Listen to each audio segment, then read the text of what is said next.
share Creative Cardiff's recording if they've got it. That's great. I've done that now. It should be recording now. Brilliant.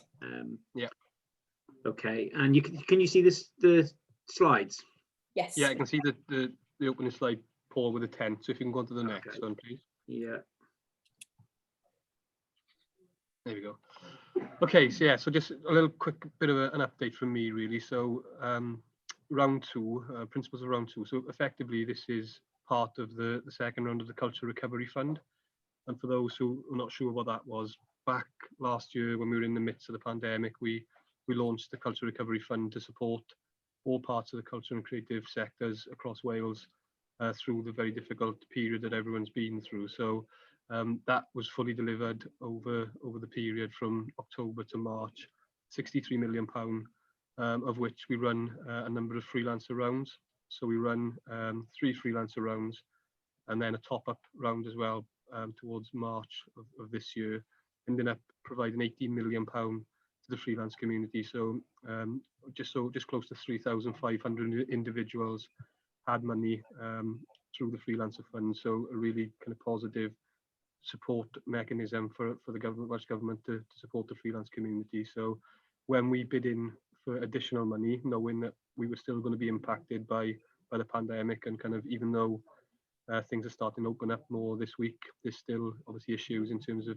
the full return to work and our culture and creative sectors being fully back up to where they were pre-pandemic. So we needed to put some more money in, and we secured up to £30 million again through Welsh Government. 26 million of that is being delivered through the Welsh Government to business and organisations and through the Arts Council.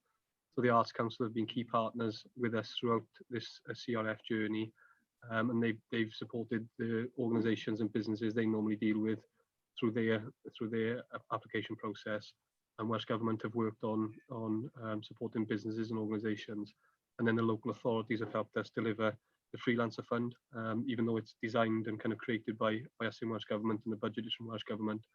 Our local authority partners have helped us deliver it. So when we knew we had more money coming and we had to think about designing the second round of the freelancer fund, it was very much to support those individuals who remain affected by the pandemic. So musicians, people working in events, and that could be corporate events, weddings, as well as people working in the theatre and arts sector as well.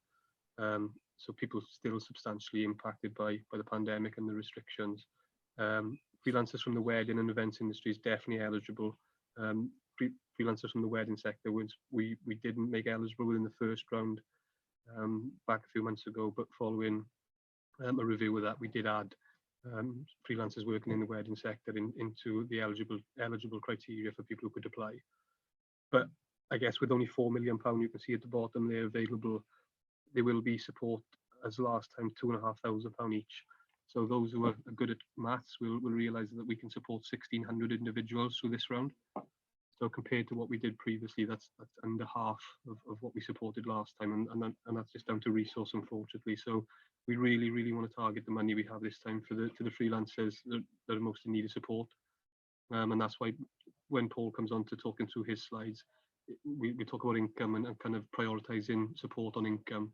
We've had to do that basically because we don't have enough money to support every freelancer where it's needed. So this round is a prioritised round compared to the previous one, where as long as you were eligible and you applied, you were likely to get the money. This time around, we have to prioritise, unfortunately, based on the resources available. But taking that into account, we've obviously Creative Wales are kind of the lead body to support the film and TV sector in Wales, and it's doing quite well at the moment. It's booming in terms of the number of productions filming in and around Wales. So we thought it wasn't right to have a recovery fund for a sector that is doing so well that we're actually short of people working in it at the moment, and we're trying to recruit into positions all over the place. So we're taking film and TV out unless an individual can really demonstrate that they work in that sector and they've been impacted. So writers, as an example, were a very small subsector within film and TV that could be supported potentially if they could argue the case. So the principle's slightly different this time, that we have to prioritise based on the money that we have on the table. So if we go to the next slide, Paul.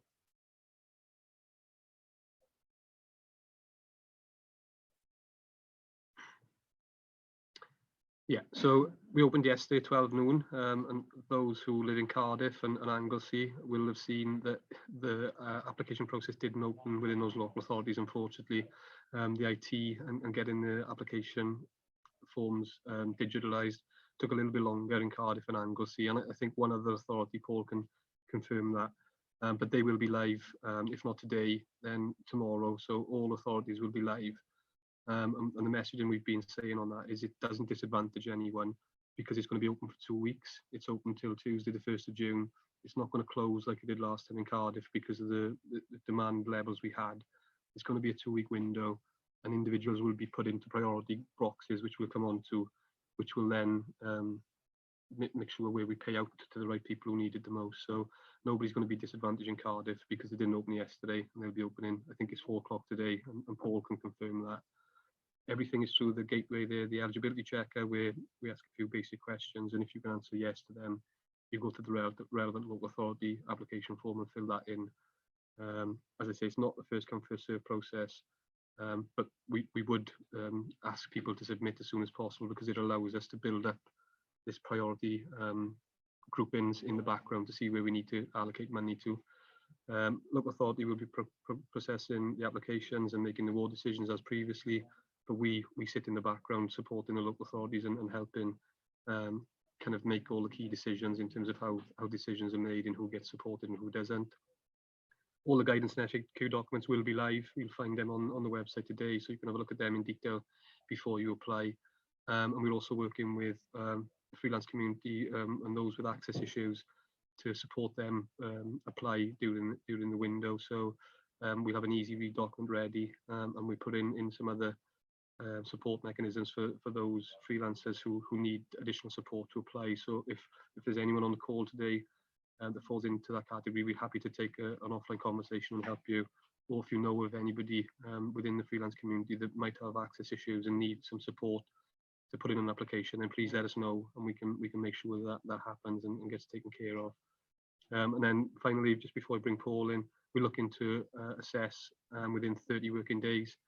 I guess why so long? Because we have to prioritise all across the 22 authorities, so it's going to take a couple of days for us to work that out. But we will hopefully work much quicker than the 30 working days, and we look to making payments within the initial priority groups as quickly as we can, really. So as soon as the 5 p.m. it closes on 5 p.m. on the 1st, we'll start looking at all the data and then allowing the authorities to pay out based on the priority groups that we've identified through the application process. So on that, I'll take any questions on that at the end. I think it's useful if Paul picks up kind of the real detail now on the application process. Paul has designed it also. He knows the specifics around it. But yeah, happy to take any questions after we finished. Over to you, Paul. Thanks, Gary. Hi, everyone. Nice to see you all. We'll see you all virtually. This round is different to the previous round if you did apply in that one. The key thing that we're trying to do with this round is we're trying to get to those people that have had their incomes most affected but have not had support previously. The way we're doing that is we're asking you for details of your income backed up with bank statements from January to March 2021. So there's lots of questions about what is income, but what we're looking at really is what you paid yourself. So what your personal income was over that time. It's not a means tested grant, so we're not going into endless detail about what benefits you've got. Have you got a partner with income? What's your outgoings and all of that? We just, at the end of the day, it's not appropriate for that to do that level of work for this grant. But we are just trying to get a snapshot of who's still been most affected by the pandemic and trying to get the money out to them first. So yeah, we're asking about income information backed up by bank statements and a UTR and or a P60. We're asking for optional information where, for example, you'll see on the form in a minute where the income isn't reflective of your true position for one reason or another. It could be maternity, or it could be Could be that you're in some kind of education for a period of that. Then we can take note of that as part of the application. And we're asking for a proof of ID and proof of address. So this is the main thrust of the main part of the application, if you like. It's an income table. We're asking you what your income was from both your freelance income and any salaried income that you might have if you have both. We're trying to capture that fairly, so we've asked for self-employed income. On this slide here it says profit, not turnover. That's been amended on the actual form to say income, not turnover, because although we know a lot of you use the term profit to describe the money you take home after your costs, there are also some freelancers out there that operate as businesses, and they use the term profit in a different way. They pay themselves an income, but they might still have a different profit position within their business. So we drop the word profit for the final release, but it basically means the money you get from your freelance activities. Any PAYE that you might have, and any dividends or partnership income, or crucially, any grants that you've had.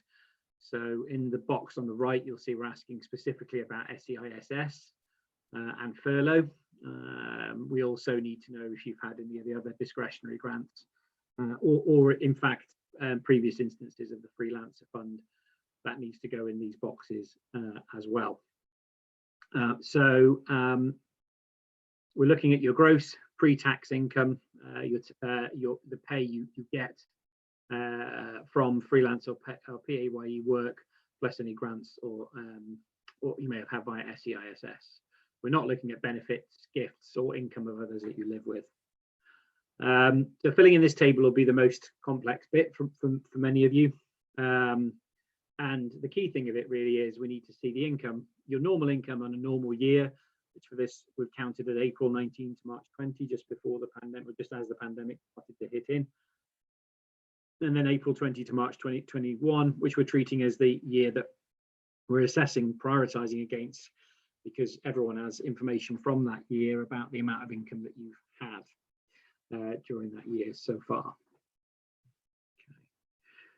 So how will funding be assigned? As a result of what you put in the table on the pages before, we'll be able to see where you are in the income levels, and we've banded them accordingly here. We have no idea how many people are going to be in which band at this stage, but what we do know is that we will move through the bands with the 4 million and assign it as we can through the bands. So if you've dropped like a stone from having an income in the previous year, but in COVID year you got nothing, and you're unlucky enough not to have applied or got any of the grants or funding previously, you'd be in priority 1. If you are then in the 5k band, so your income's 5k, we look and see if you've had SEISS, and SEISS was chosen as one of the markers that would be appropriate to choose to see whether you'd had previous help or not. So if your income's below 5k and you've not had any previous help, you're the next band up, 2A. If you've had some help and your income's in at 5k, you're in band 2B, and it goes on then steps up through the different bands. So hopefully you can see there that we've done what we can to try and look at a priority table of who's affected. And as I say, we don't know yet how many people are going to sit in the different bands. That's your total income, so it does include any PAYE work you've done and any grants that you've had up to now, during that COVID year.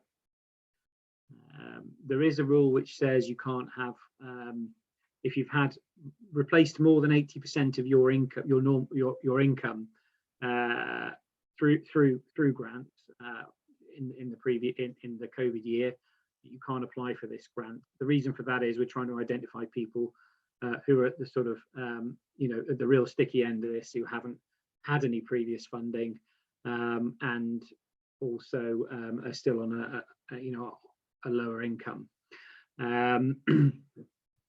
Okay, that's the main things. That's the main mechanics of the scheme. The indications are to date that some of the application forms are coming in without some of the information, so please do take care when you submit, put the information in there on any grants you've received, on any income that you've had. You don't have to provide huge swathes of supporting evidence. We are asking for the bank statements. The bank statements are there really just to give us an option if the appraiser wants to look at the case for a particular example, but they will generally only scan the bank statement and have a look to see if you've had an SEISS payment or not. The income table is a self-declaration table. That's on, self-declaration is on trust by implication, but there is, you need to be aware that as with all of these COVID grant schemes, we wouldn't normally, we may not do, in terms of speed, we may not do all the due diligence that we might for a normal scheme, but that due diligence may be done after the closure of the scheme, and anyone that's found not to have given the correct info could be liable to repay the grant. So so it's obviously worth, just take some care when you do submit it to the best of your knowledge when you do submit it, and give the as accurate as info as you can. It's important to do that. So yeah, that's it in a nutshell, really. I don't know if you want to go to questions now with that, or if there's anything, Deborah or Garen, that I've not explained that you'd like me to cover off in a bit more detail. No, I think that's great. I think if you're happy to stop sharing, yes, at the moment, definitely. And then if other people want to turn their cameras on to join us in the room, please, and we can shift to gallery view. Paul, if you maybe want to stop recording now so people feel they can speak freely. I think you're back as host now. Oh, am I? Oh no, Paul, stop recording.